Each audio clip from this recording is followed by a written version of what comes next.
So I think that, in the snowball analogy, like I'm in the center of the snowball. And as I'm rolling and this snow is accumulating on the outside of me, it's creating more and more distance between myself and anybody else.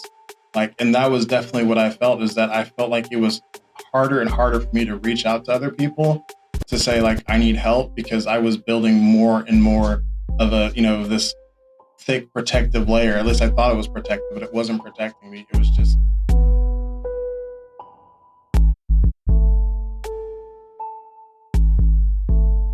Hello, and welcome back to Authentic on Air with Bruce Alexander. I am your host, Bruce Alexander, for now, because I have a very special podcast pirate with me today taking over my show. Taylor Doe is here to interview me after today's reflection.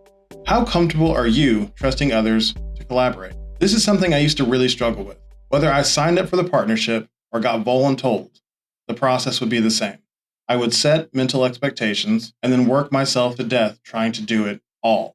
My experience was generally that, one, no, they did not have the same expectations as me because I am an insane workhorse who has crazy expectations for every project. Two, my fear of their performance made it much harder for me to deliver in mine. Three, trying to avoid the conflict I thought was inevitable gave the impression that I did not want to work as part of a team. What I have learned since is that the same thing that has solved most of my issues solves this one as well: authenticity. Being open and honest about my expectations allows my team to meet me where I am at, or allow me to be shaped by the situation. Being self-aware allows me to understand that my hyper-focus guides me to set really aggressive goals, which might not be feasible as part of a team. Embracing my strengths grants me acceptance to take on larger responsibility to achieve ambitious results. I want to hear what experiences you have had or what fears have stopped your collaborative enterprises. So go to the episode 20 reflection at Authentic Identity Management on Instagram, Facebook, Threads, or LinkedIn, and let me know. You can type collaborate in the comments if you want me to reach out and set up a free 30-minute call to help you start collaborating with confidence. If you love the space we are creating or want to help advance my mission of making the world a safer place for authenticity, here are a few ways you can support this show. Leave a review and tell me what you think is great, needs work, or you would like to see more of in the show. Follow the show on your favorite podcast platform or on all the platforms you use, and use that share function. Send an episode of this show to someone you care about, or post about it on your social media feeds or in your stories. Those are all free ways to support the Authentic mission. If you are uncomfortable being a spokesperson for authenticity, you can be a financial backer of the Authentic mission by going to Patreon and searching Authentic on Air with Bruce Alexander and signing up for a membership. I am dedicated to the work of this mission long term, but I would love your help in more quickly making the world a safer place to show up as yourself. Taylor Doe and I had a great conversation back on episode 9, where he was an outstanding guest. I'm not going to do much of an intro to myself because Taylor has one for me, and I have written a few questions for the episode that will definitely let me talk plenty about myself. So for now, I step back as your host and hand it over to Taylor Doe for an authentic takeover. Let's go. Bruce, thanks for having me on the pod. I want to do something a little bit different today. As you've already mentioned, I want to take over your podcast because I want your listeners to hear maybe a side of you and some stories that they might not have heard before. You have had some really amazing guests on, and you are an amazing host. And so you're asking these questions, getting to know your guests. But what I want to do today is kind of take over your podcast and kind of sit in your chair a little bit and ask some questions of you for you to be able to authentically share, like I said, some stories that you don't typically share on the pod about your life and some of your experiences. That was an amazing intro on collaboration because that's what we're doing. And I'm sure we'll get into that a little bit in our conversation. But I kind of want to do another little intro. So Bruce, welcome to the Authentic on Air podcast. I'm your takeover host for the day, Taylor Doe. Today we have an amazing guest. His name is Bruce Alexander. We have him on the pod. So welcome, Bruce. Hey, man. Thank you for having me on my show. I'm really excited to do this. I think it really is a great way for me to show a little bit more of myself to the audience. Yeah. I would love to kind of start, and we'll kind of start here. I'd love for you to share a little bit, kind of give a snapshot of your day. Like, what are you doing? How do you spend your time? What are you passionate about in kind of this season of your life? Yeah, I think that this podcast is a big part of what I'm doing with my life right now. I'm really focusing on trying to put my authentic self out into the world and create more room for people to be authentic. And that is really my main focus. I want to help people in doing that, both by just creating this podcast and putting it out there for free, and also through coaching and, helping people accept their identity and be authentic in how they share that in the world. Um, I do work a lot, which is weird not from going to a job where like I went to work all the time and being home now all the time, but I'm still working just as much, if not more. I also spend a lot of time with my kids doing homeschooling with them during the day. That's half my week. The other half is working on podcast and business stuff. And yeah, that's the main things I'm working on right now. I love it. And I know that you've shared this on the pod, kind of in other spaces, but for now, I would love to kind of ask you, like, you have this podcast called Authentic on Air, and I would love to kind of hear your definition of authenticity, and then kind of roll into the reason why it's so important to you. Like, the name of a podcast is a big deal, as you know, Yeah. right? And so, like, you chose a specific word for a specific reason. So one, I would love to kind of hear your definition, and then two, like, what was the reason why you like chose this word? Like, this is the thing that you're going after Yeah. in this season of your life. So like I'll refer back to the intro a little bit. I talked about being self-aware. Um, so much of my life, I didn't realize why I wasn't connecting with people, and a lot of it had to do with not looking inwards enough, not putting a lot of blame on other people. Um, Everything was wrong, and it was never my fault, and that was something that wasn't very genuine about me, and I didn't even really know I was doing it. But once I started to figure that out, and I started to figure what was going on with me. And this, like, ADHD for me played a big part in this role, that I did, like, I was just missing some of those social cues, and I wasn't able to learn from it because I didn't know I was missing them. I just thought that, there was something wrong, and there was nothing I could do about it. Once I learned that about myself, it became really important for me to kind of share myself up front and say, "Hey, these are some of the things I'm dealing with. For whatever reason, this connection is important. So I want to give you the information you need to be able to meet me halfway, or meet me where I'm at, or not. Like, and that's okay. Not everybody wants to meet you where you're at, but I want to give people the opportunity to do that by giving them the information up front and letting them make their own decision versus making it for them, and trying to hide parts of myself. And uh, that's the biggest part for me, is the self-awareness, but it's also uh, embracing my strengths and faults. That's a big part of it. There are things that I'm good at, and there are things that I'm bad at, and I tried really hard to do things that I wasn't very good at to try to make other people happy. And in doing that, I never made them happy, but I also gave off an air of being fake. I wasn't trying to. I was trying to be something I wasn't, and that's fake. Like, that's the whole thing. Is like, I didn't think I was a fake person, but I was being a fake person. So that's Sweet that.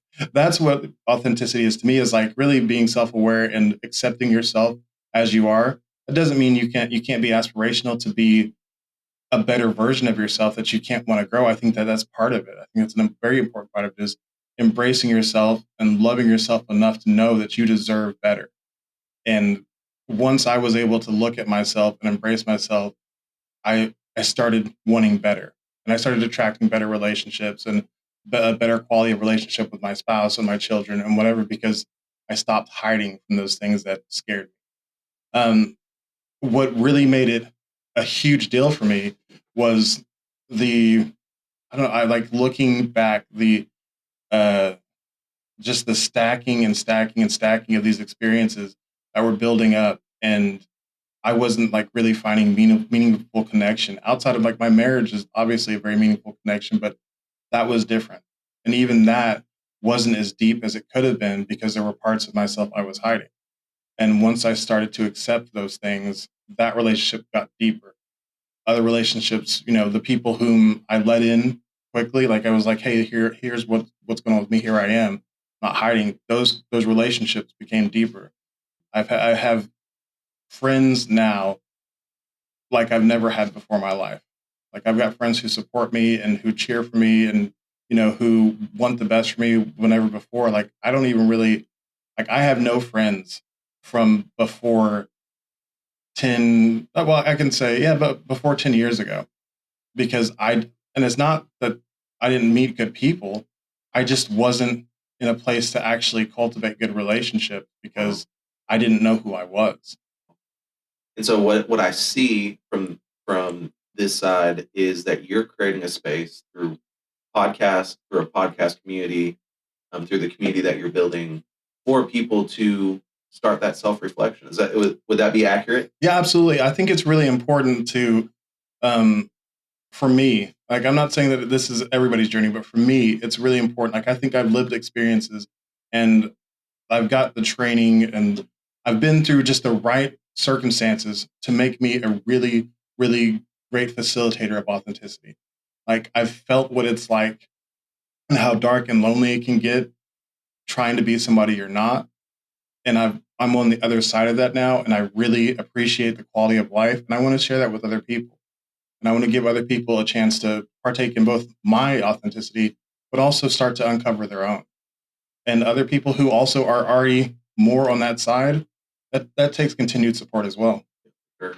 I love that kind of aspect of like what's happening now, the process you're in, what you're creating that. But I would love to kind of like, can we like give the listeners like a journey of how you got to this point? So Sure. can we just start from maybe the beginning a little bit? Like, where are you from? Like, have you moved a lot? Have you lived in the same house for 50 years? You know, it's like No. what is your story, Bruce? Let's start from the beginning. Like, where are you from? I'm initially from Oklahoma City, but I have not lived in the same spot at all. My earliest memories are of a little, like, I was born in Oklahoma City, but we lived in Chickasha early in my life. Okay. And my dad has a very, very, very strong connection to Chickasha, like unhealthily strong.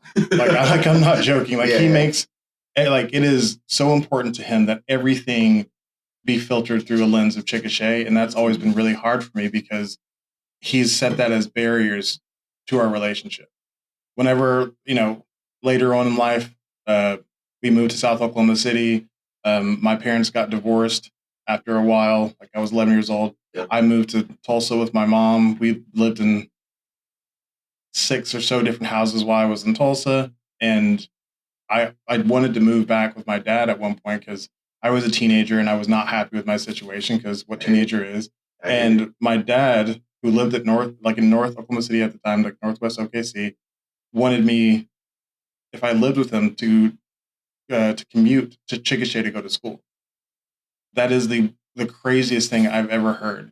To have a 17-year-old driving 45 minutes to go to school, and he also wanted me to play for their football team because I was a decent football player, and he wanted me to represent him there and be like, oh, that's Bruce's son, which we have the same name, so people would know it's which I appreciate that you want to show off something you're proud of, but to the point where he would not let me come down until I agreed to go to Chickasha whenever there was a high school that was like a really, great reproach right around the corner from him. And I was like, can I just go there? And no, I couldn't. So that didn't happen. And that wasn't the only time that Chickasha was set as the barrier between us. So did you end up going to Chickasha?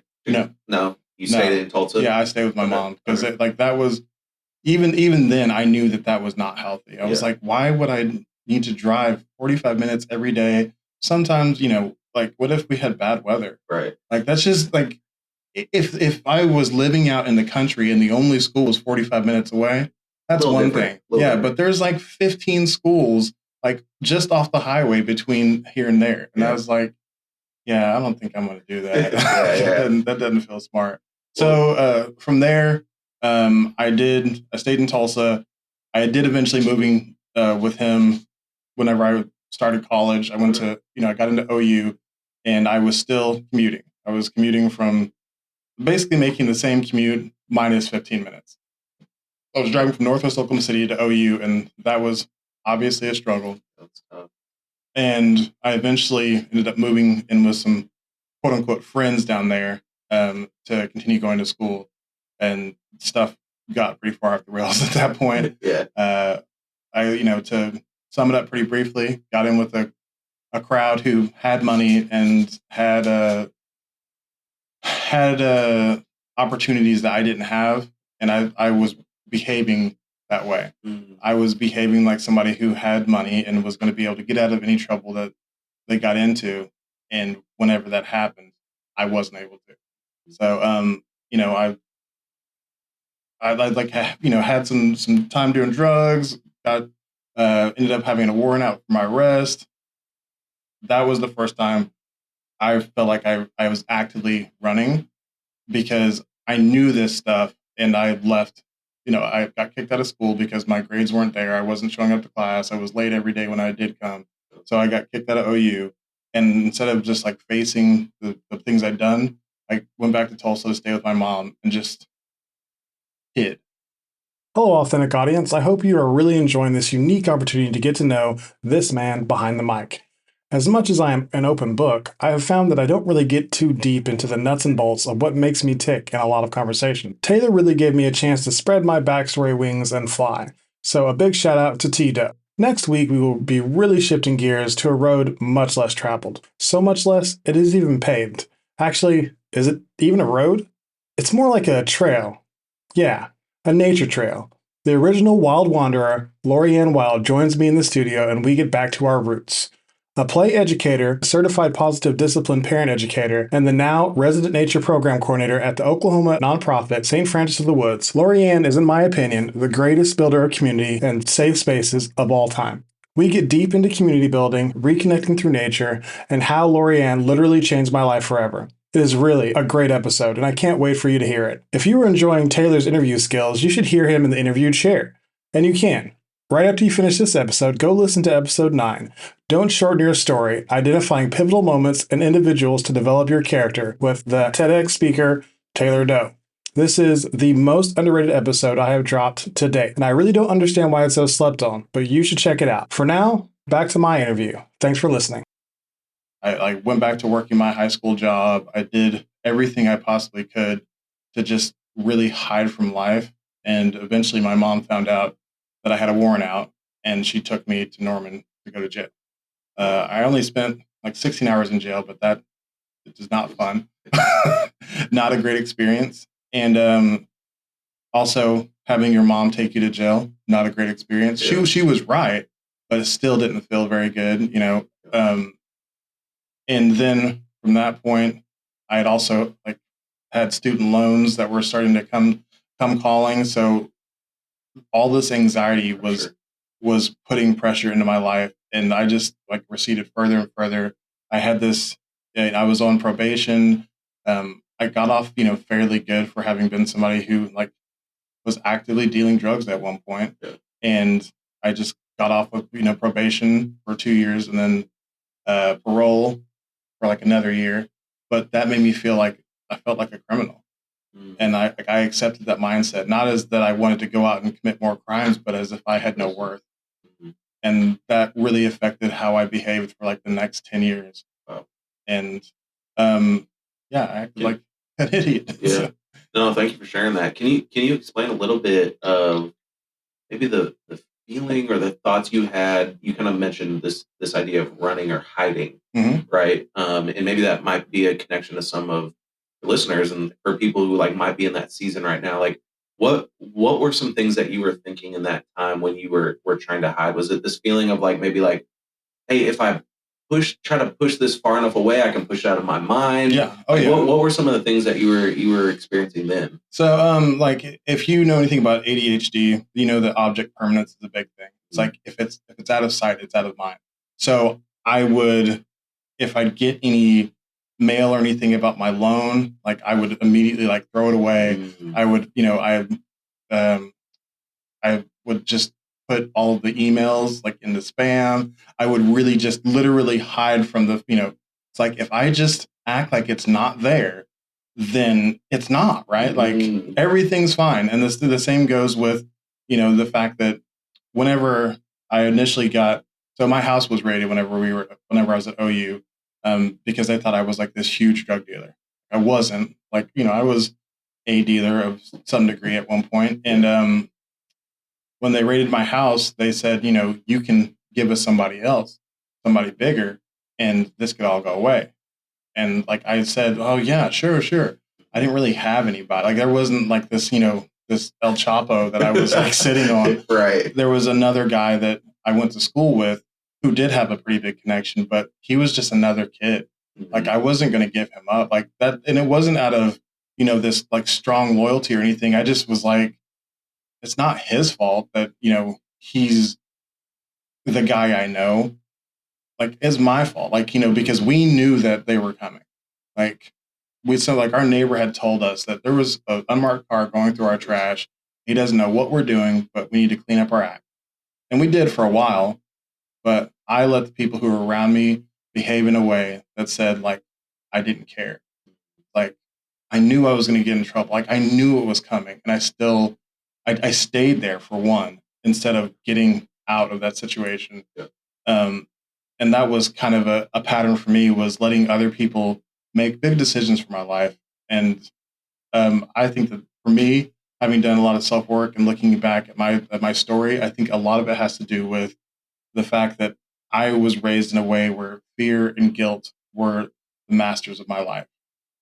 There was a lot of reward and appreciation whenever I got like these objective goals, but I didn't I didn't feel like I had any worth or value. It was all about getting these things. And once I moved out and was on my own for the first time, I didn't know how to actually make decisions that were good for myself. I had no idea how to do it. So in that vacuum, I let other people come in, other strong personalities who didn't really care about me, but they cared about using me. And when people like that have control, they make decisions that are going to not end up well for you. Yeah. So, yeah. But as far as the hiding, it didn't make anything feel better. Like that's an important part that I keep coming back to in my life, is that those tendencies to hide and lie and try to like make everything seem better than it is made me feel worse. Like everything I did to try to like put that thing off made me feel more anxious, made there more lies, and like harder to actually identify with people because there was just more and more baggage blocking my connection to other people. And like that's a big part of why I'm so like bought into being completely honest with people, because I felt all that different stuff blocking me. And So real. yeah, really Yeah. is so real. And did you see, was there kind of do you see that there's kind of a snowball effect Oh yeah. to that? Like Yeah. over the course of time of maybe a little lie here, I'm not fully authentic, or I'm trying to hide and I push this away, and then Yeah. this snowballs. What are your kind of thoughts on that, when you've either one, your experience, or other people that you've seen, when the snowball kind of gets really big? What is maybe some thoughts that if some a listener is kind of feeling in that moment of like, my snowball is way too big at this point, it's like I'm trying to hold this back, or Yeah. what are some of your experiences that you started to kind of chip away at that snowball? What does Yeah, that I look can like? definitely say that, as the snowball grows, it gains momentum. And the farther it gets down the hill, the harder it is to stop.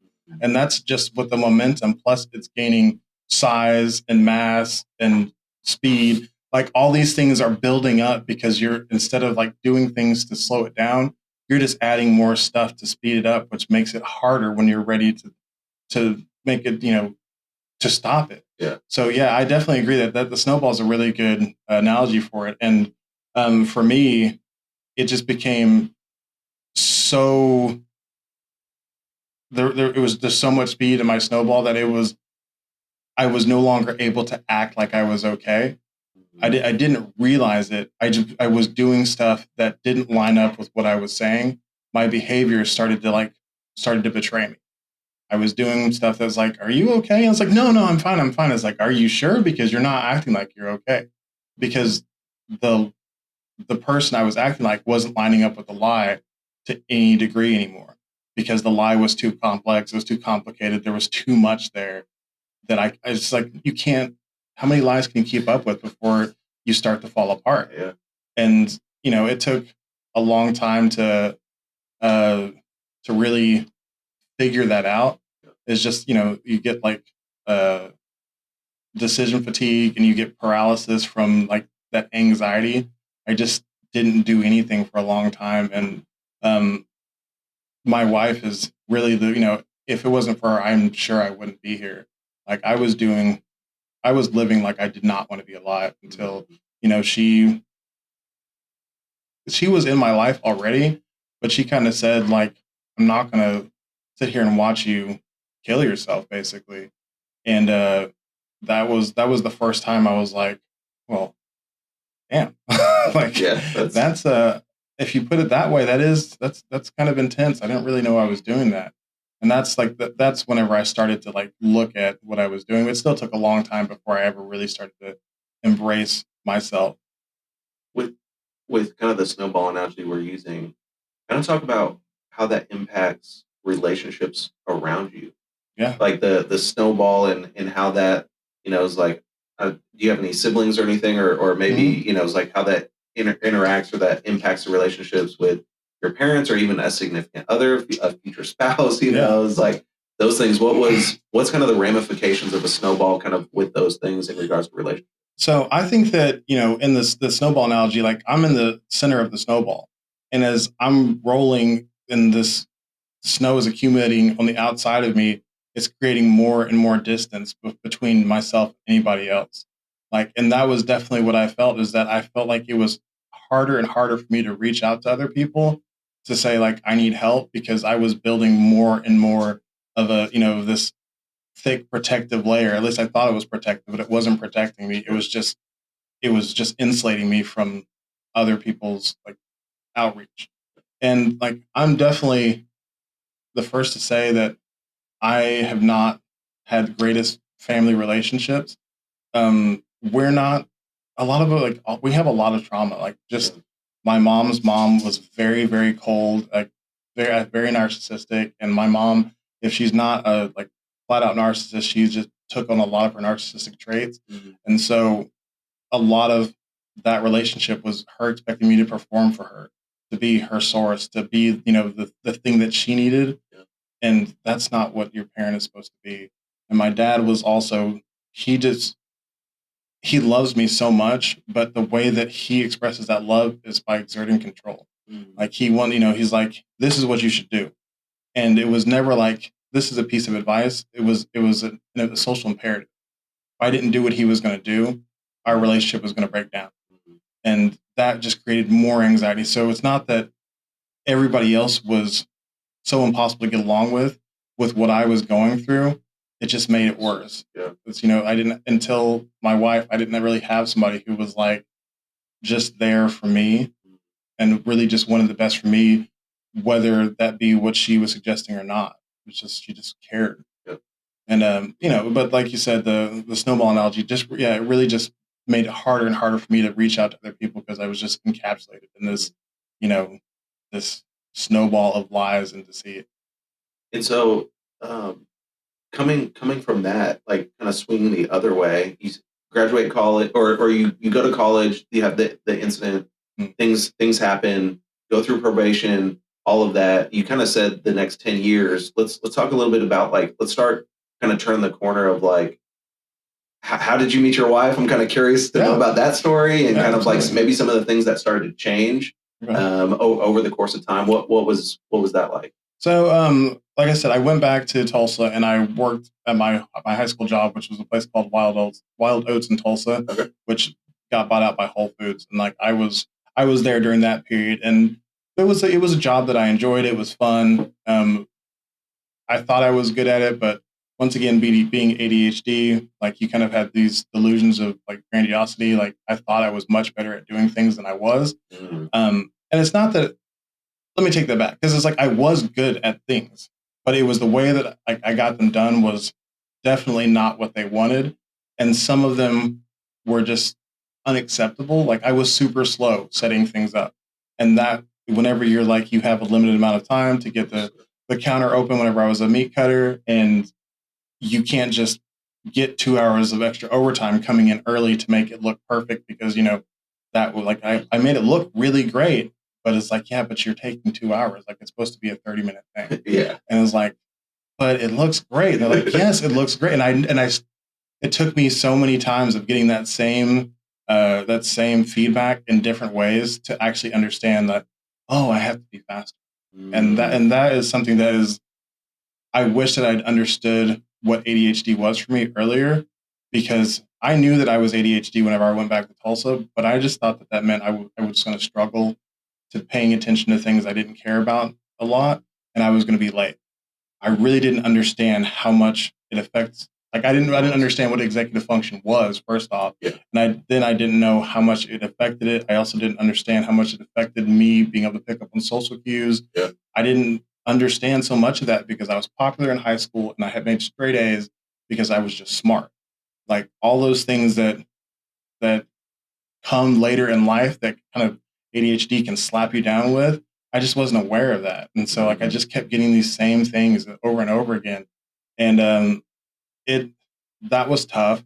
I left there and I started working at a restaurant. So anyways, I met Kate at Whole Foods. She was a bagger. I was a cashier when we met. You know, she made a cashier. I went back to the meat department, but she was a vegan and I was working in the meat counter whenever we really got serious.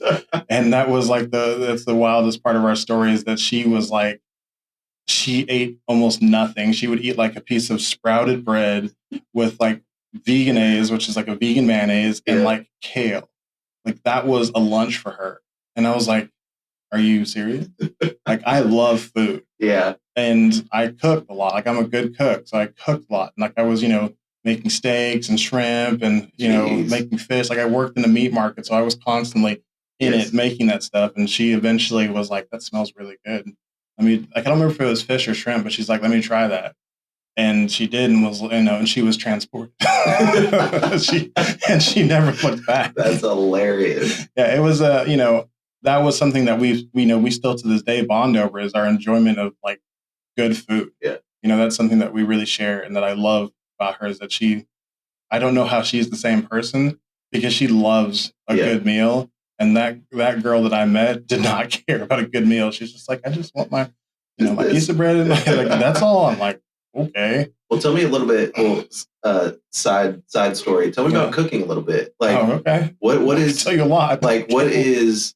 How did you find a passion? Did you learn about it from someone, or was it over the years of kind of exploring? Or it's like so. What I've learned. I was thinking about this. Getting ready for today. I've figured out that I have not been inherently coachable like for most of my life. And I think a big part of that was the ADHD like disconnect, but also that hiding and fear kind of made me afraid to be vulnerable enough to let somebody teach me things. So, and then also, and when somebody had the ability to teach me, I would be so afraid to take feedback. So I was like, I would just avoid that situation versus like leaning into somebody being able to teach me something, which is weird. Like thinking about it, it's weird. I did not realize that because I was once again doing behaviors that I didn't actually believe in, trying to keep up with the different lives I had running. So no, nobody taught me how to cook. Like my stepdad was a decent cook.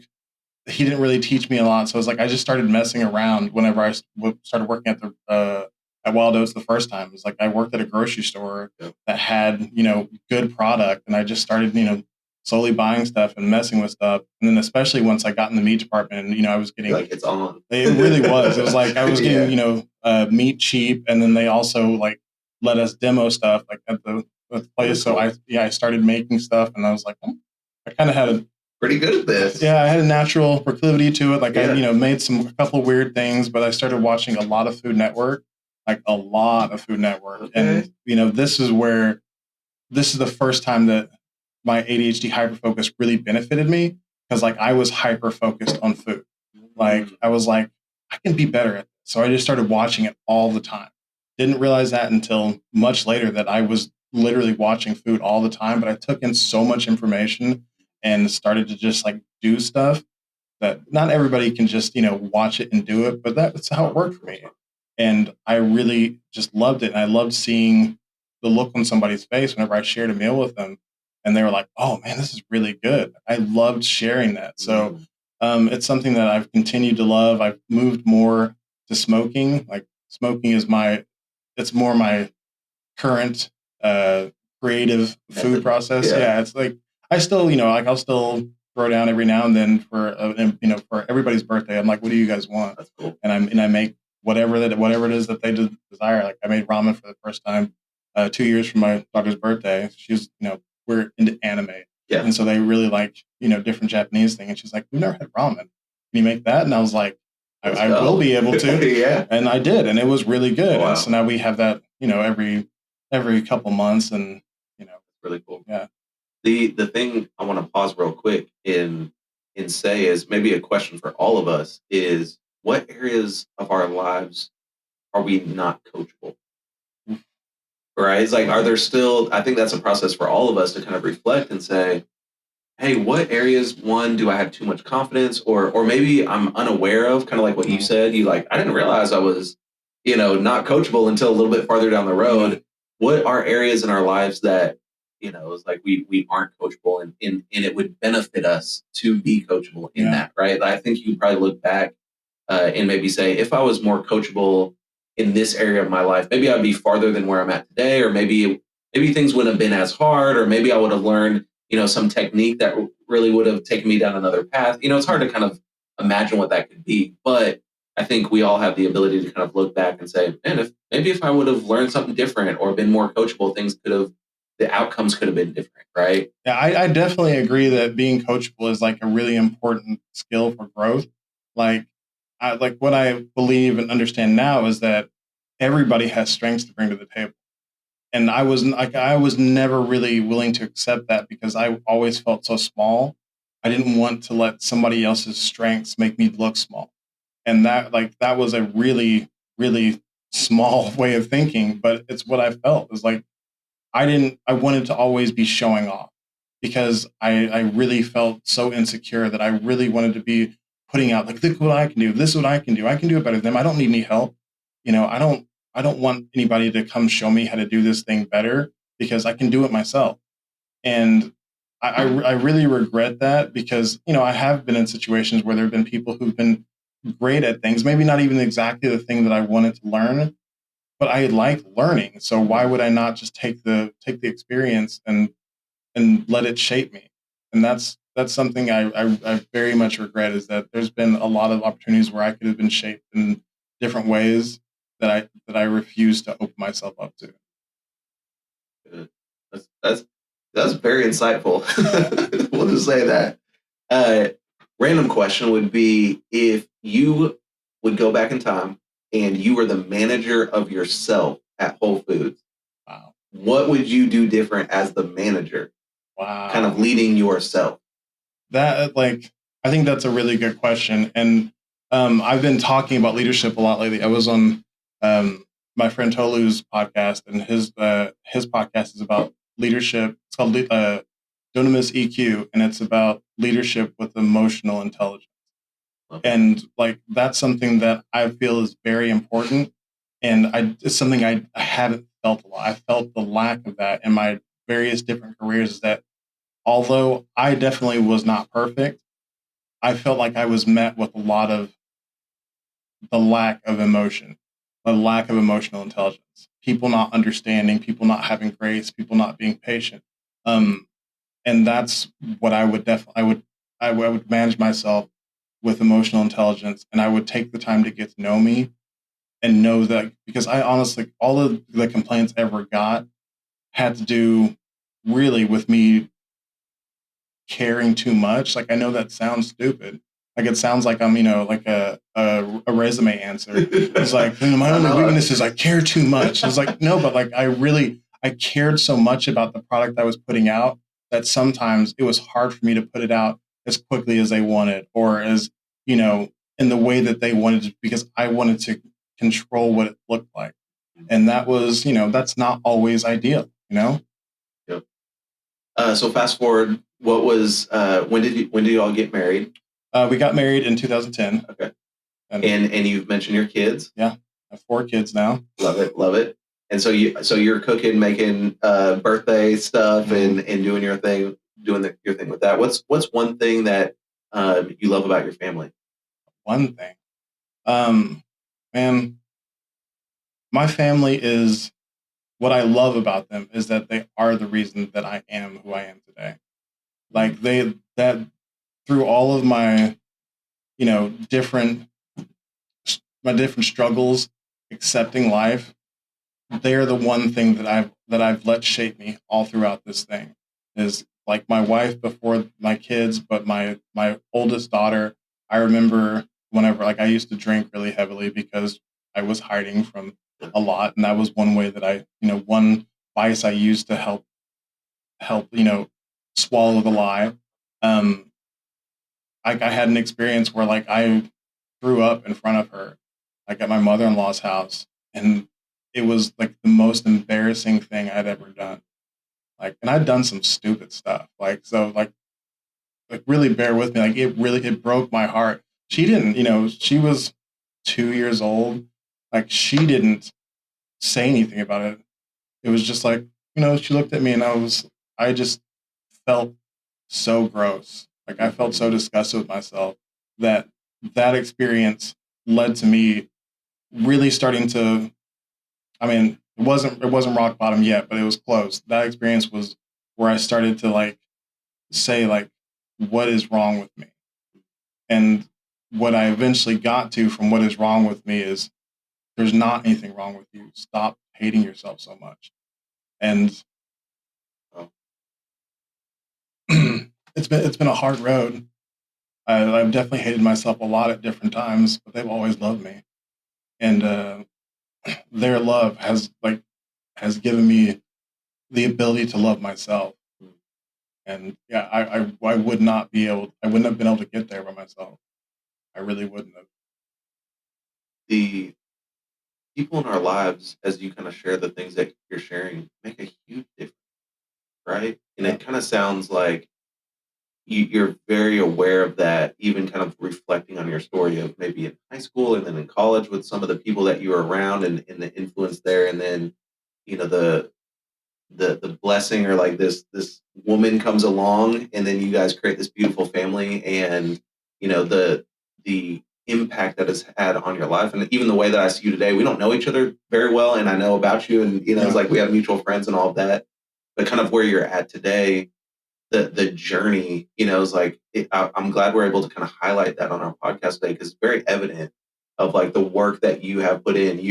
You said in kind of your intro, like, dude, you're a workhorse, right? Yeah. And I feel like you've been being a workhorse on yourself as well, not just external work and all of that. Like, you've really done some hard work of internalizing some of the kind of trauma that you've had and some of the relationships that are both positive and negative in your life, that have kind of got you to a place today.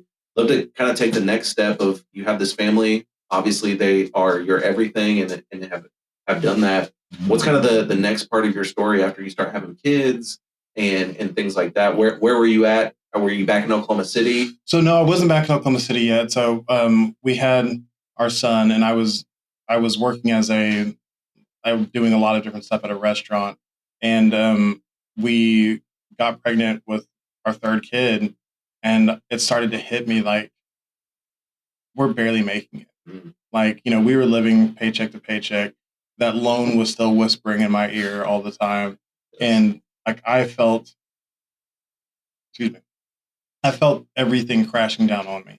Um, my wife had been staying at home for a while because she was constantly pregnant. Like, I guess I do like her a lot. Yes. But it was on me, and I took it upon myself to provide for my family, and I was failing, and that stressed me out so much. It's like I can be a lot of things, but I don't want to be a failure as a provider to this family that's so important to me. So my dad had been trying to get me to be a firefighter since I was in high school. He was a firefighter, and he's like, "It's a good job. It's a good job. It's a good job." And I didn't want to do it. Like I didn't want to do that. I never felt like me. Yeah. And I would tell myself at the time, like I was just resisting it because it was him telling me. I came to find out that it's not really what I was meant to be doing really at all, but it's what I needed to do for the time. So I finally accepted that that advice, and I became a firefighter. I initially was going to do it in Tulsa, got partially through the way in that process, and then I found out you have to have your EMT certification before you can be one there. And I had already committed to being a firefighter. Yeah. So I was like, whatever, I'll apply in Oklahoma City. Um, Doing the process from Tulsa to Oklahoma City, I didn't realize how big of a deal it was that the first time that I applied, I got in. It doesn't usually happen. And then, but it's a long process. So it took like 6 months from the time I applied, took the first, the first test, took the physical examination, did the CPAT, did all that stuff. It took 6 months before I actually got my job offer. And then from that point, it was like, oh, I got a job offer. Like, this is happening. Yeah. Like, I'm still in Tulsa. Like, we have to find a place. Like, I think we had somewhere between like two. I'm bad at time, but Yeah. I know that we had something like between 2 weeks and a month to get to Oklahoma City and be ready to start the job. Because usually people are like, they're already all in when they do it. Like I wanted to do that, but I was not already moved down here assuming that I was going to try again and I was going to, whatever. Like it wasn't like that for me. So we kind of had to throw everything together, and this is where like life started to get hard for my wife, because whenever we had started talking about it, I was going to be a Tulsa firefighter. Like her family was in Tulsa. Like we had like all of our support structure except for my dad and his family were in Tulsa. Right. For example, like I lived right around the corner from my mom, like 4 or 5 houses away. So we were comfortable where we were as far as living situation. Yeah. And whenever I found out about the EMT thing, I did, like, to me, it was like natural to just like keep moving because I'm going to provide for my family. And we never really had the conversation of like, hey, are you okay doing this in Oklahoma City? I just like was like, hey, I'm applying at Oklahoma City. Hey, I got this. Hey, I got this. And she's just like, kind of got swept up in it. And then it was like, okay, now we're moving. Well, we have to find a house. So it was never like, let's have a conversation about if you're okay with it. It was like, I remember I told her, like, we'll talk about it in 5 years. Like, if you don't like it after 5 years, I'll quit.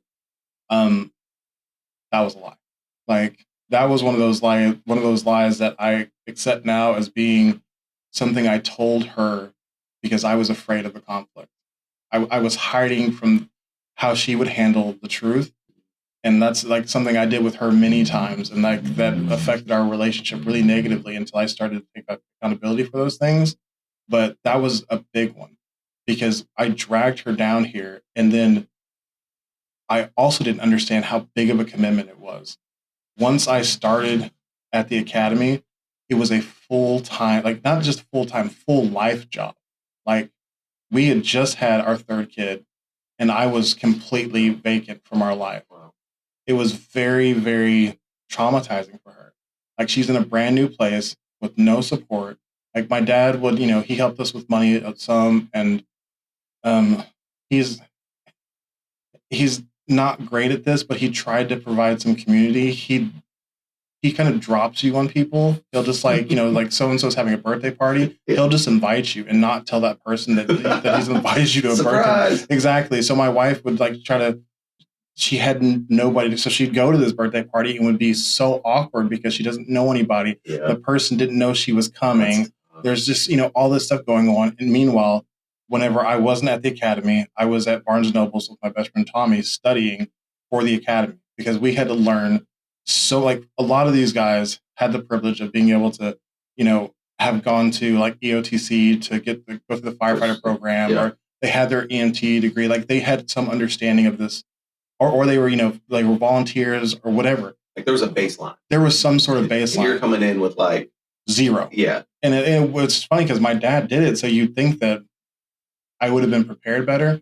I was not. Mm-hmm. I was not. Like I was physically prepared to start, but I wasn't even really that like physically prepared because I've been preparing for so long. Like if I had gotten on at Tulsa, I would have been doing great. But I had to keep sustaining so long because I started the process over, and I was still doing great. But it was like a year that I was in probably the best endurance physical condition I was ever in. Towards the end, once I got the job, I'd kind of let off a little bit. So I got there and was getting my ass handed to me.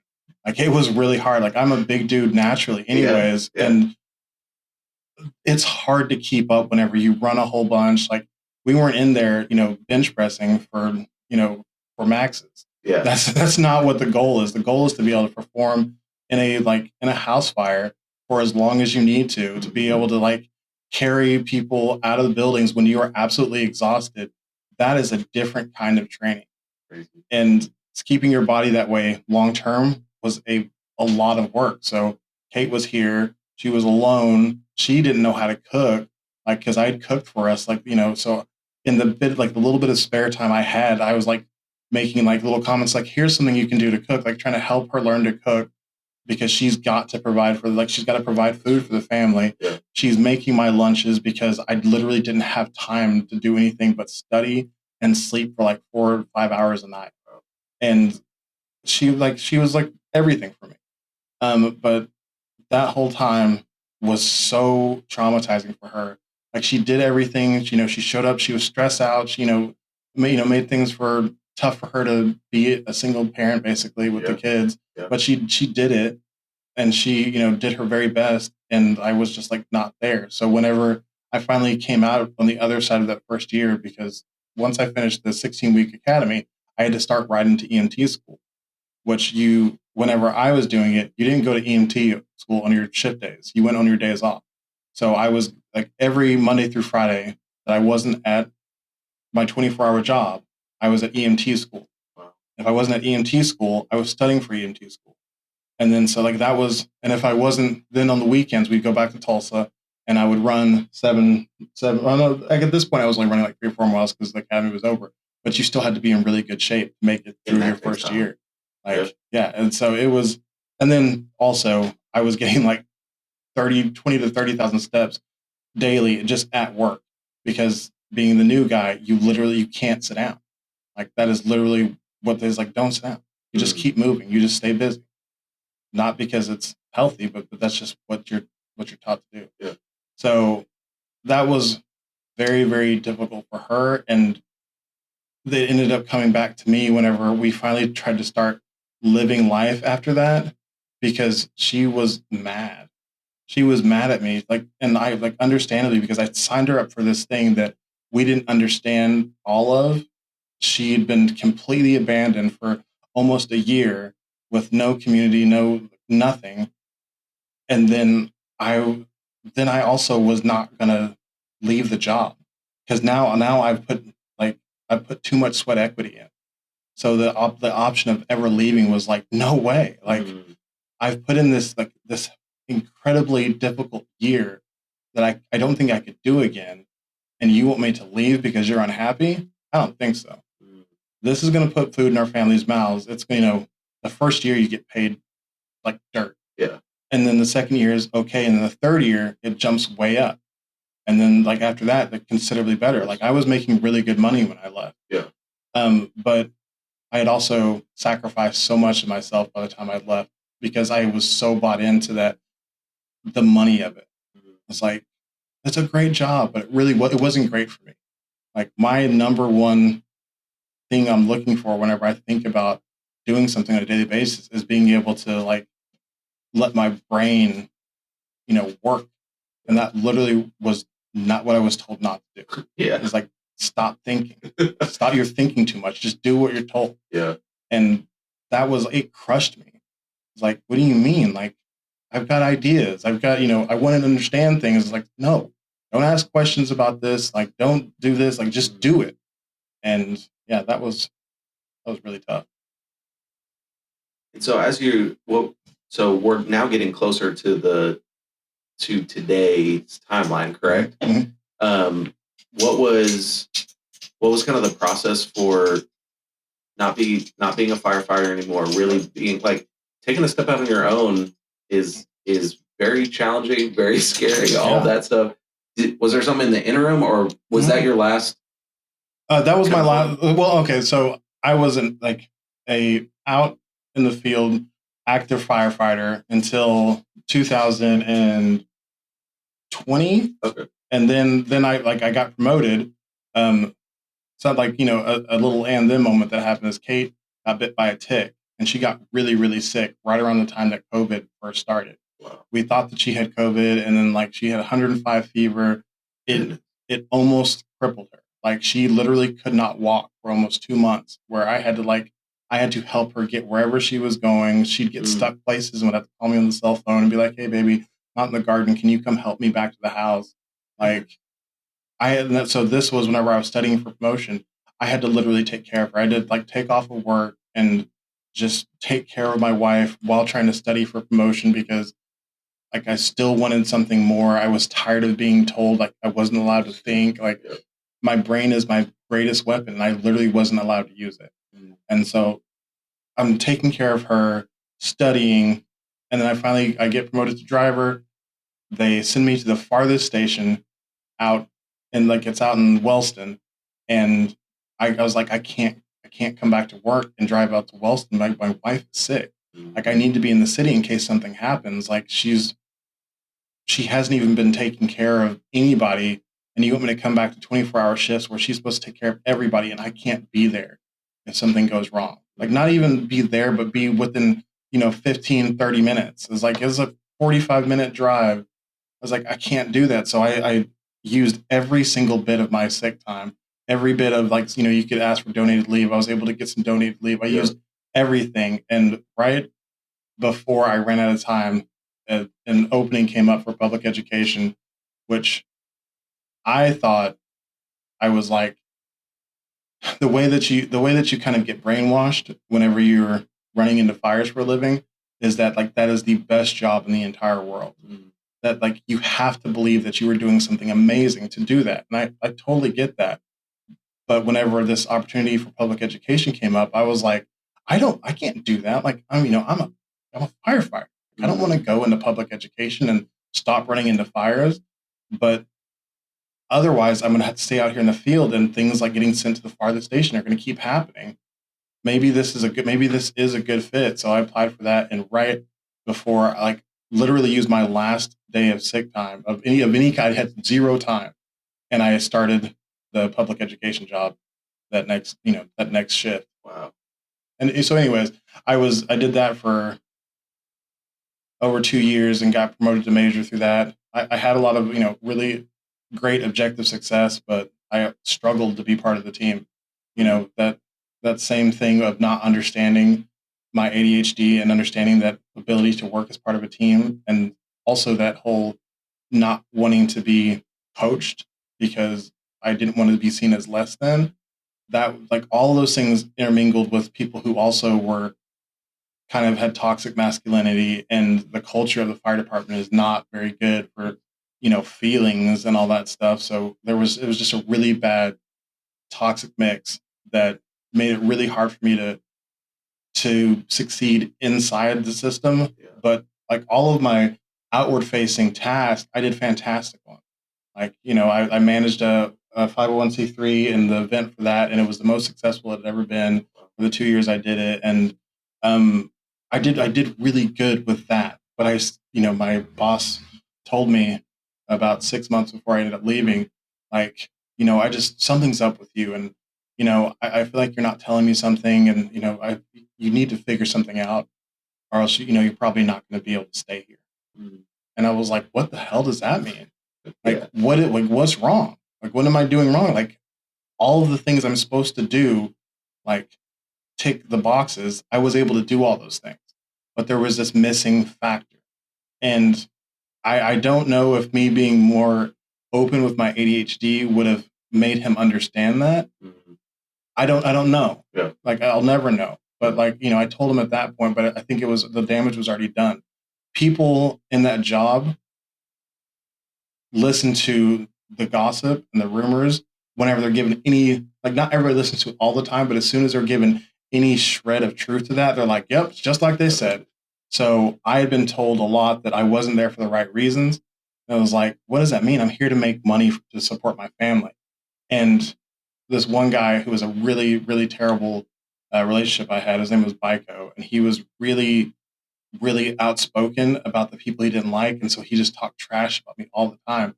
And he's like, I just I don't think you're here for the right reasons.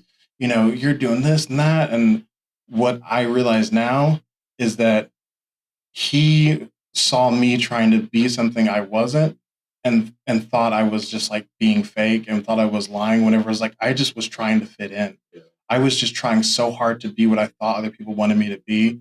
And he read that as, a negative. And is that his fault? I don't know. Is the way he handled it his fault? Absolutely. He was a monster. And he made it a nightmare for me to come to work. Is it my fault that I wasn't honest with who I was? Yeah. But I also didn't realize that me trying to manage and just put on a brave face was being read that way. I had no idea. Yeah, that's tough. Yeah. And I think that comes back to, some of the kind of the emotional intelligence piece that you kind of talked about earlier and being on your friend's podcast from a leadership perspective of being as a leader. I think one of the big characteristics is empathy, right? And being able to connect with the people that you lead and not even lead, maybe he wasn't that, but even people that we work with, right?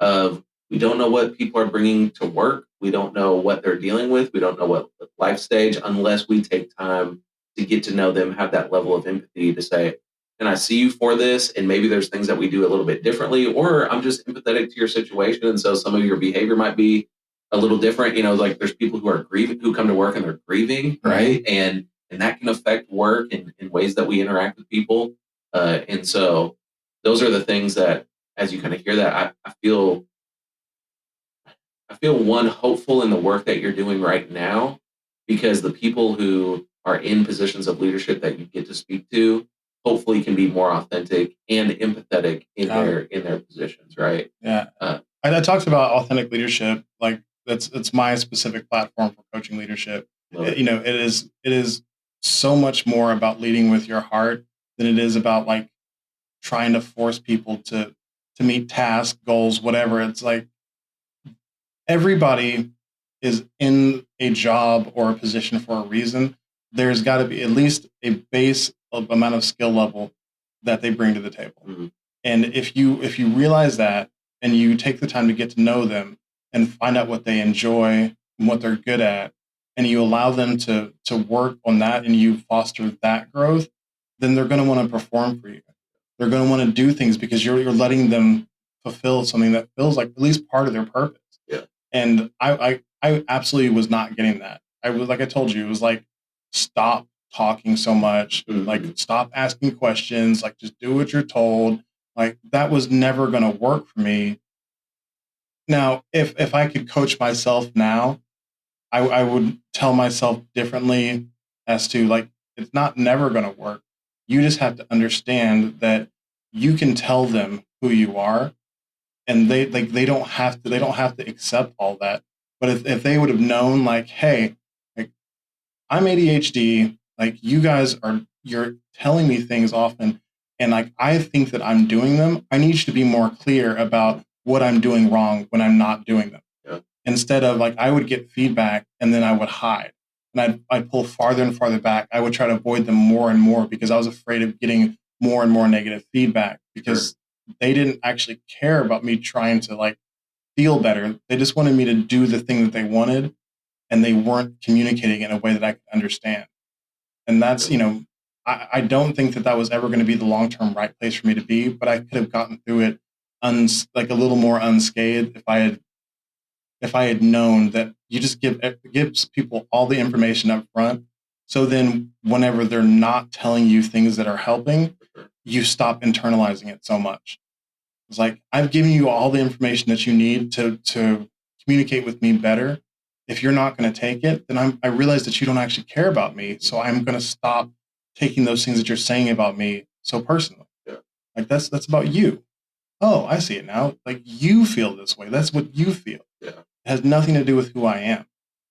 Well, and I kind of see the things that you're pulling from your different life experiences into the coaching that you're doing, into the podcast, all of those things that's part of your story that you've shared part of today, right? On the pod is these are some things that have impacted you in a way that you've been able to step back a little bit from and say, hey, what are the learnings that I can pull from this as I want to encourage and help other leaders who might be in similar situations?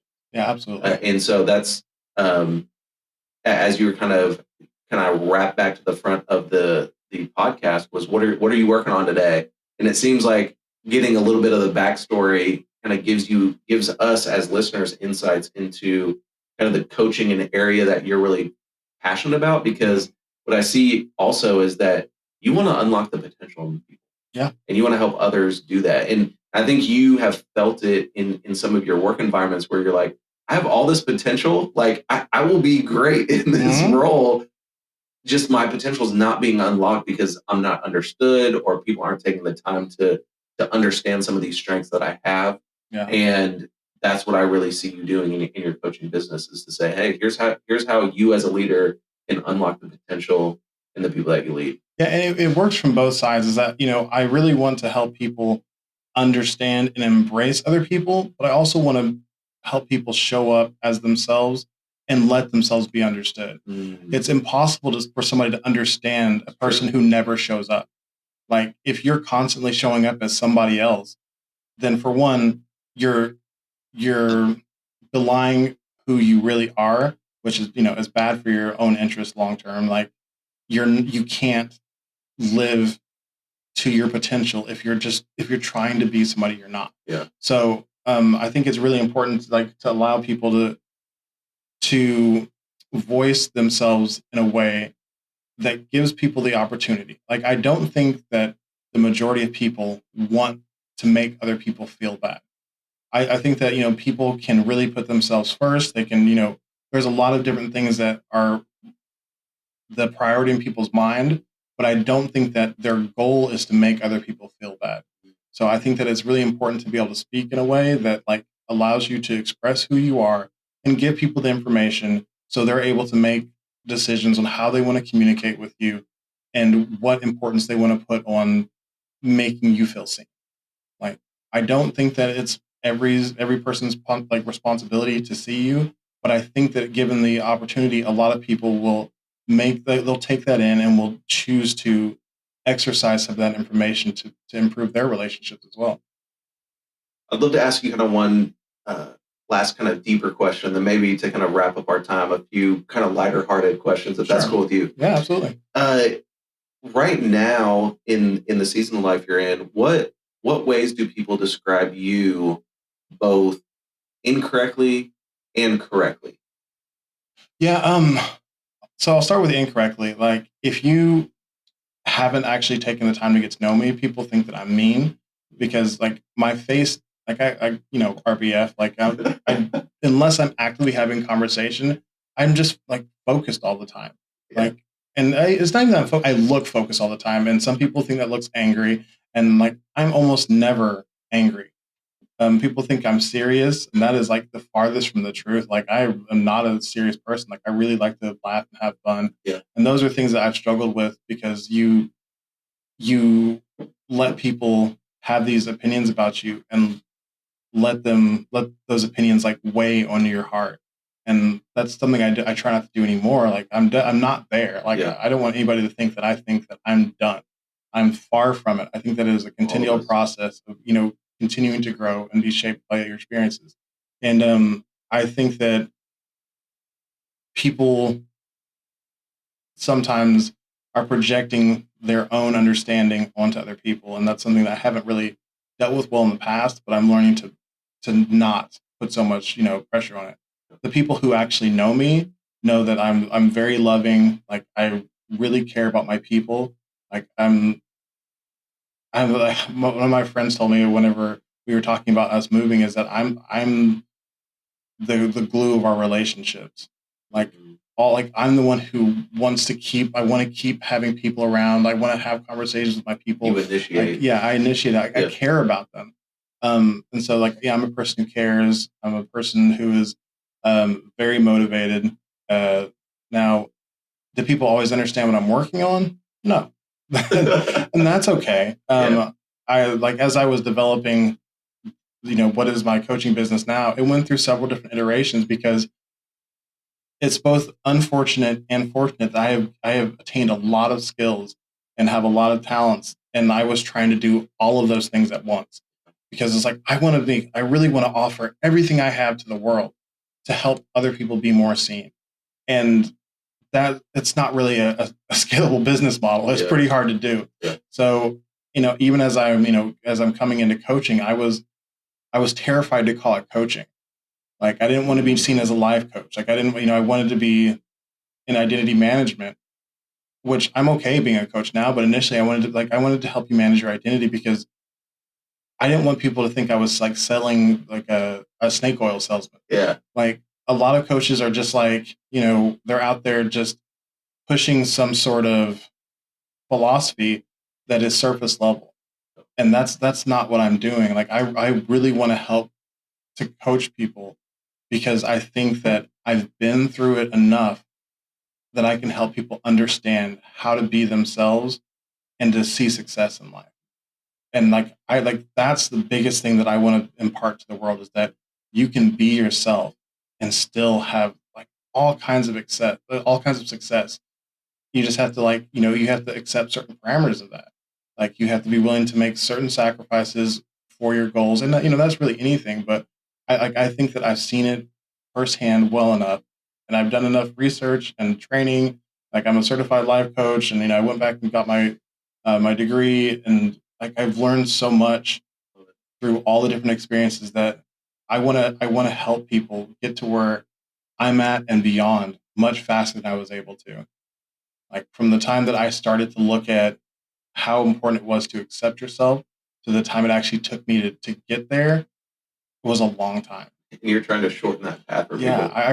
I just want to help pour everything I've learned in other people so they can start to love and embrace themselves and live in the path that is actually meant for them faster. Mm, I love that.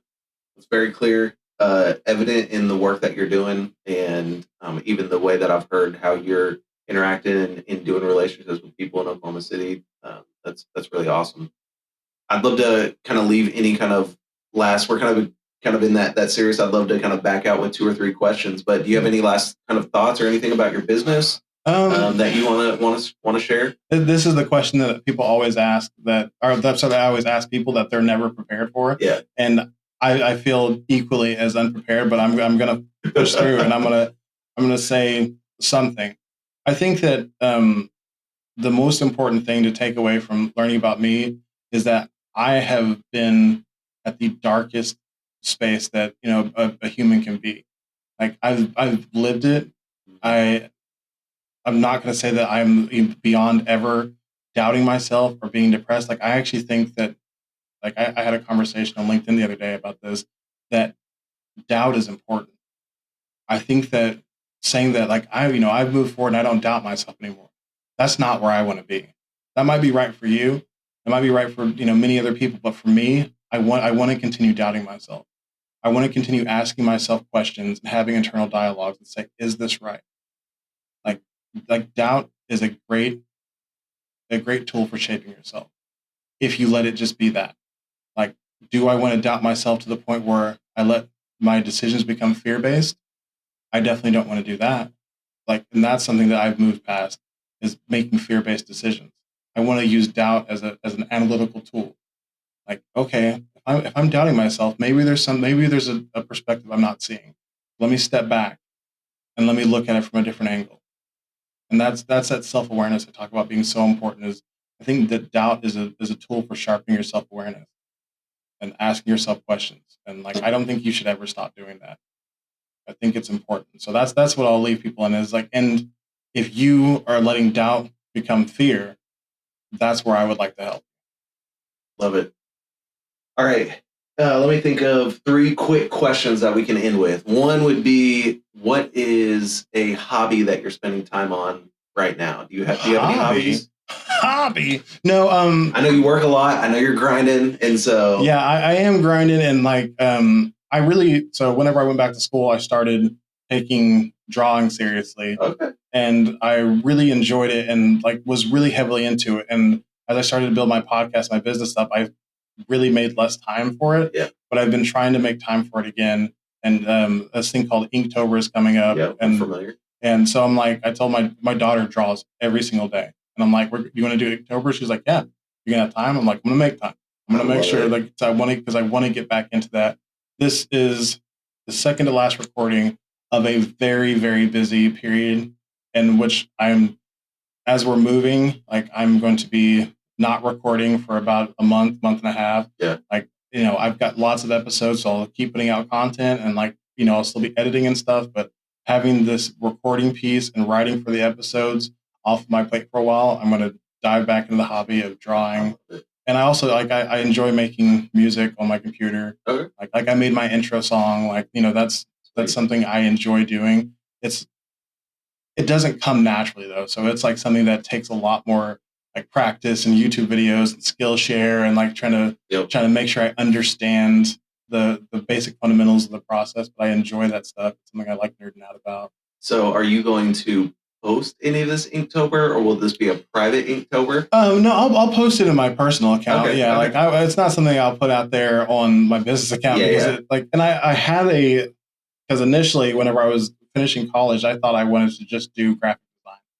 Like I was like, that's what I'm going to do because I really enjoy graphic design. Yeah. But as I was trying to build out my business, like I tried to keep that as part of the business concept, but it didn't feel like it was niche enough. So it's something that I've still got in my back pocket. I do all my own graphic design for the podcast, for the business, but it's something that like down the road I might want to like offer back in. It's like, authentic branding type stuff. Yeah. But I think right now it's kind of important to focus on the mentality of it.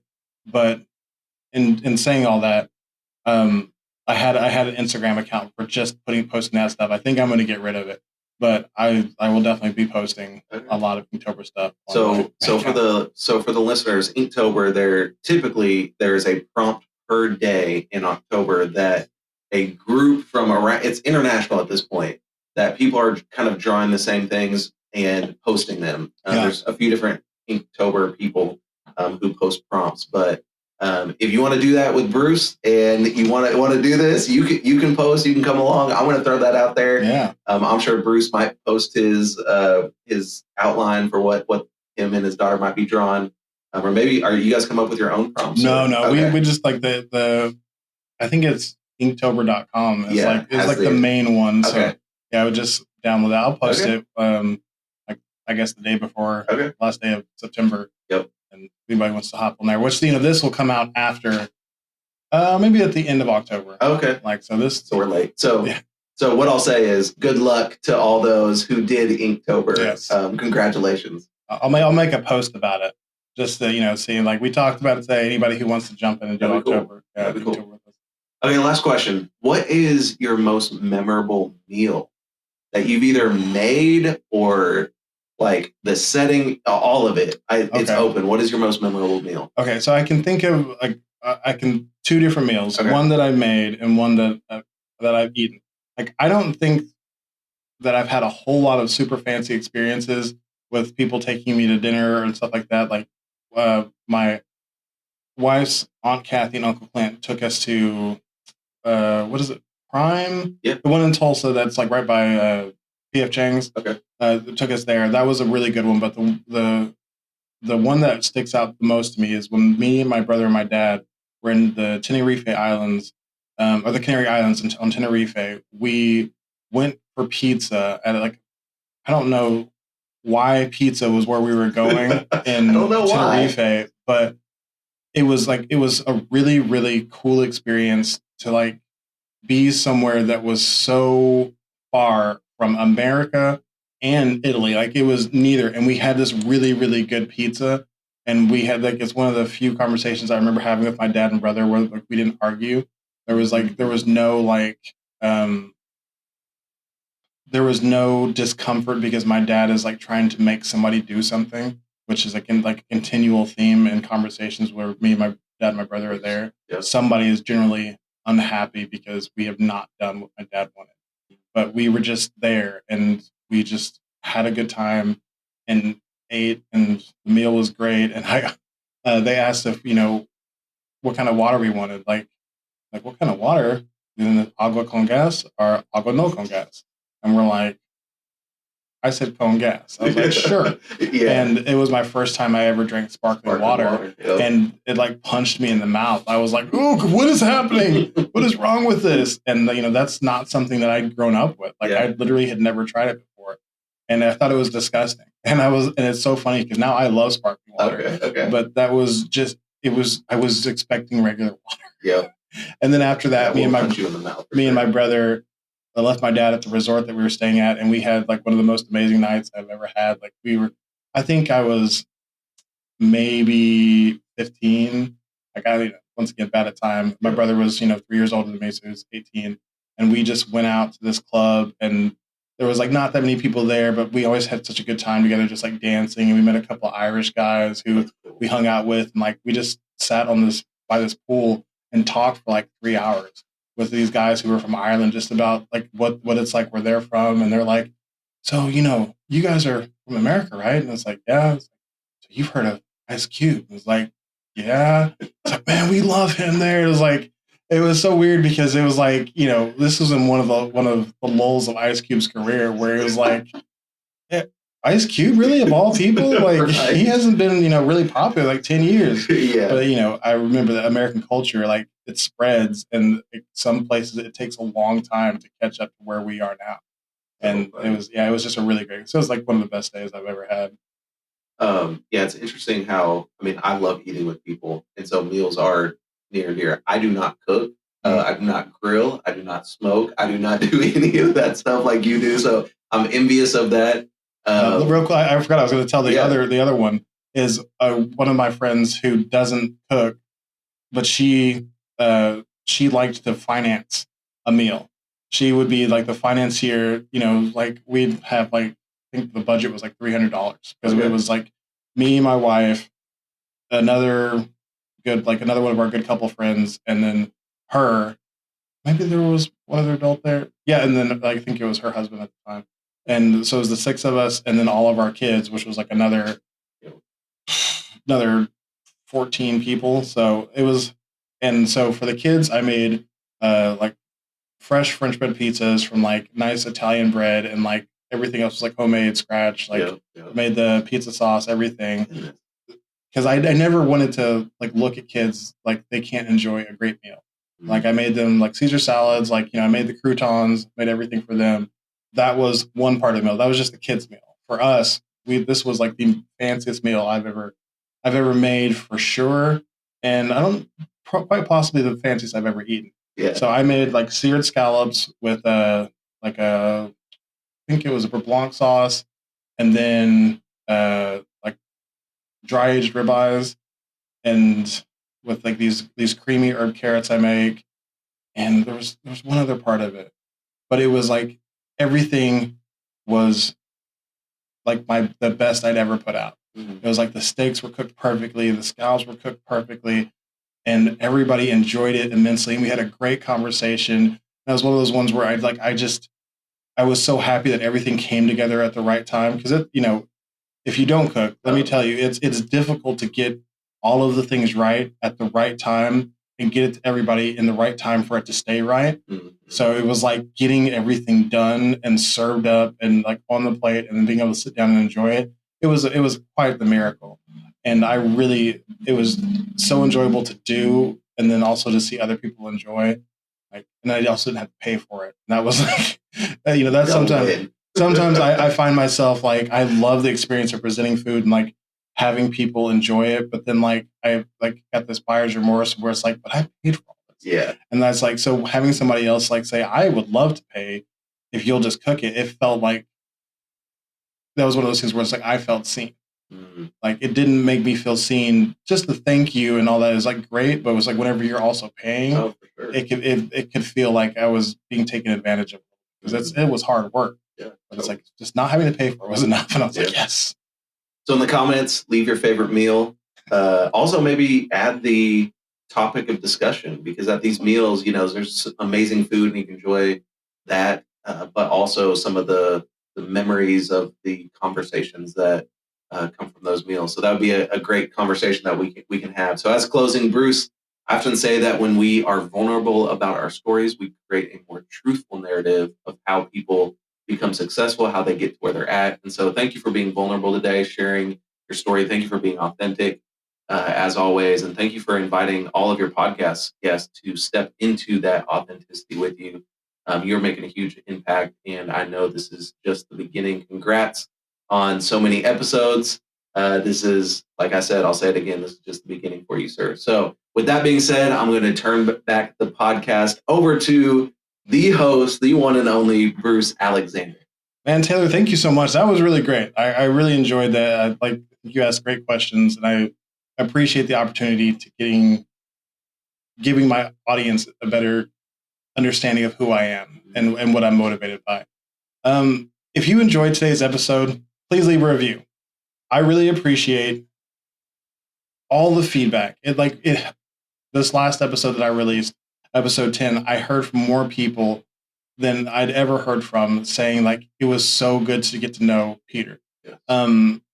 It felt really good to me to know that people connected with him deeper by getting to hear his story. That's what I'm out here trying to do. I really love that experience. It's not just to pump my ego. I really do care to hear these reviews because I like to hear what I'm not doing enough of, how I could improve, but I also want to know what I'm doing right. I do enjoy hearing that.